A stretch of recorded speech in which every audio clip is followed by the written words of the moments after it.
అందరికీ నమస్కారం. నేను మీ మధ్యమడి వినరత్నం. ముందుగా ఎంఆర్ న్యూస్ తెలుగు అనే ఛానల్కి అందరికీ స్వాగతం అండి.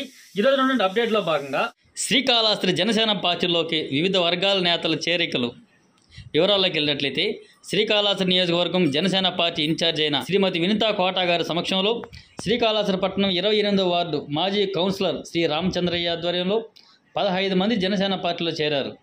పార్టీలో చేరిన వారికి శ్రీమతి వినితా కోట గారు పట్టణంలోని పార్టీ కేంద్ర కార్యాలయంలో కండువా కప్పి పార్టీలోకి ఆహ్వానించారు. పార్టీలో చేరిన వారిలో ప్రముఖ లాయర్ శ్రీ కేవి రమణ గారు, శ్రీ దావాల సుబ్రహ్మణ్యం, శ్రీ రామచంద్ర యాదవ్, సుబ్రహ్మణ్యం, శ్రీ వెంకటయ్య గారు, శ్రీనివాసులు, రవి మరియు ఇతరులు పట్టణంలోని వివిధ వార్డుల నుంచి జనసేన పార్టీలో చేరారు. ఈ కార్యక్రమంలో జనసేన పట్టణ అధ్యక్షులు శ్రీ తోట గణేష్, శ్రీకాళహస్తి నియోజకవర్గం ఐటీ కోఆర్డినేటర్ కావలి శివకుమార్, పట్టణ ఉపాధ్యక్షులు జ్యోతిరామ్, గరిక సురేష్, వెంకటరమణ, ఎమ్ము రాయల్ మరియు నాయకులు పాల్గొన్నారు.